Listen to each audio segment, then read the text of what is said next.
रायपुर गांव में रघुवीर नाम का एक गरीब किसान रहता था। उसकी पत्नी सावित्री, बड़ी बेटी पूजा और 5 साल का छोटा बेटा चंदन ही उसका पूरा संसार थे। गरीबी थी, लेकिन परिवार में इतना प्यार था कि हर दुख छोटा लगता था। रघुवीर अक्सर अपनी बेटी पूजा से कहता था, बेटी, अगर कभी मैं इस दुनिया में न रहूं तो अपने छोटे भाई का साथ कभी मत छोड़ना। पूजा हंसकर कहती, बाबा, मैं अपने चंदन को कभी अकेला नहीं छोड़ूंगी। लेकिन किस्मत को कुछ और ही मंजूर था। एक दिन खेत में काम करते समय रघुवीर को तेज करंट लग गया। गांव वाले अस्पताल ले गए, लेकिन डॉक्टरों ने उन्हें मृत घोषित कर दिया। उस दिन से उस घर की खुशियां भी जैसे हमेशा के लिए चली गई। सावित्री के पास न कोई कमाई थी और न ही कोई सहारा। उधर समाज वाले रोज ताना देने लगे कि बेटी जवान हो गई है, जल्दी शादी कर दो। माँ ने अपने आंसू पी लिए। उसने अपने पति की आखिरी निशानी 2 बीघा जमीन भी बेच दी और पूजा की शादी एक संपन्न परिवार में कर दी। विदाई के समय चंदन अपनी बहन से लिपट कर रो रहा था। पूजा भी फूट फूट कर रो पड़ी। उसने चंदन के माथे को चूमते हुए कहा, मैं तुझे लेने जरूर आऊँगी। लेकिन शादी के बाद परिस्थितियाँ बदल गई। नया घर, नई जिम्मेदारियाँ और समय की दूरी। धीरे धीरे पूजा का संपर्क टूट गया। इधर सावित्री के पास कुछ भी नहीं बचा। मजबूरी में वह छोटे बेटे चंदन को लेकर शहर के रेलवे स्टेशन पर रहने लगी। दिन में वह ट्रेनों में भीख मांगती और रात को प्लेटफार्म के एक कोने में बेटे को सीने से लगाकर सो जाती। बरसात में भीगती, सर्दी में कांपती और गर्मी में तपती, लेकिन बेटे को भूखा नहीं सोने देती।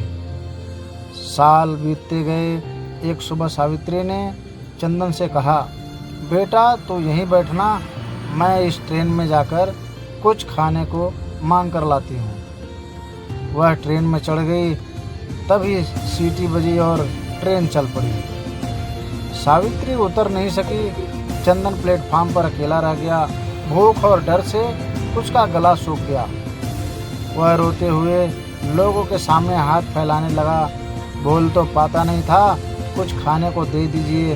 उसी समय एक बड़ी चमचमाती कार स्टेशन पर आकर रुकी। उसमें से पूजा और उनका पति राजीव उतरे और उसी स्टेशन पर आए। ट्रेन आने में थोड़ा टाइम था तो कुर्सी पर पूजा और राजीव बैठ जाते हैं। तभी चंदन घुटने के बल चलकर उनके सामने जाकर हाथ फैलाकर इशारा करता है, कुछ खाने के लिए दे दो। बार बार हाथ फैलाने की वजह से राजीव को गुस्सा आ जाता है और पैर से मारता है, लेकिन गलती से जूता बच्चे के मुंह पर लग जाता है और दूध का एक दांत टूट जाता है। मुंह से ब्लड निकलने लगता है। चंदन जोर से चोट लगने की वजह से रोने लगा और ज़मीन पर गिर पड़ा। पूजा का दिल तो कांपा, लेकिन वह भी उसे पहचान नहीं सकी। तभी आसपास भीड़ इकट्ठी हो गई। एक बुजुर्ग ने गुस्से में कहा, इतने बड़े लोग होकर एक भूखे बच्चे पर पैर उठाते हुए शर्म नहीं आई? राजीव चुप रहा। बुजुर्ग की आंखें भर आई। इसका बाप कई साल पहले मर गया। इसकी माँ ने बेटी की शादी के लिए सारी ज़मीन बेच दी। अब माँ बेटा स्टेशन पर भीख मांगकर जीते हैं। अभी इसकी माँ ट्रेन में थी और ट्रेन निकल गई। बेचारा बच्चा अकेला रह गया। यह सुनते ही पूजा के कान सुन्न हो गए। उसने कांपते हुए बच्चे के चेहरे को गौर से देखा। गाल पर वही छोटा सा तिल, माथे पर बचपन का वही निशान। पूजा की चीख निकल गई। चंदन, बच्चे ने आंसू भरी आंखों से उसकी ओर देखा कि पूजा जमीन पर बैठ गई और अपने भाई को सीने से लगा लिया। दोनों भाई बहन फूट फूट कर रोने लगे। राजीव की आंखों से भी आंसू बहने लगे।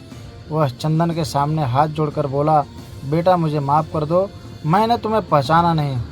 पूजा बोली, पहले माँ को ढूंढो। स्टेशन मास्टर ने अगले स्टेशन पर सूचना भिजवाई। कई घंटों की तलाश के बाद सावित्री मिल गई। जब वह वहाँ पहुँची तो सामने अपनी बेटी और बेटे को गले लगते देखा। उनकी आंखों से आंसू रुकने का नाम नहीं ले रहे थे। पूजा माँ के पैरों में गिर गई। माँ मुझे माफ़ कर दो, मैं आपकी बेटी होने का फ़र्ज़ नहीं निभा सकी। सावित्री ने बेटी को उठाकर गले लगा लिया। बेटी माँ के दिल में बच्चों के लिए कभी शिकायत नहीं होती। उस दिन के बाद पूजा अपने पति के साथ माँ और भाई को अपने घर ले गई। कुछ महीनों में उसने गांव में एक पक्का घर बनवाया, माँ का इलाज करवाया, चंदन का अच्छे स्कूल में दाखिला करवाया और साथ मिलकर रहने लगे। दोस्तों, सीख है, गरीबी इंसान की पहचान नहीं होती। अपने रिश्ते को कभी मत भूलिए। समय बदल सकता है, लेकिन सच्चा प्रेम और परिवार का साथ जीवन बदल देता है। दोस्तों, अगर यह स्टोरी आप लोगों को पसंद आए तो चैनल को लाइक, शेयर एंड सब्सक्राइब ज़रूर कीजिएगा। बहुत बहुत धन्यवाद।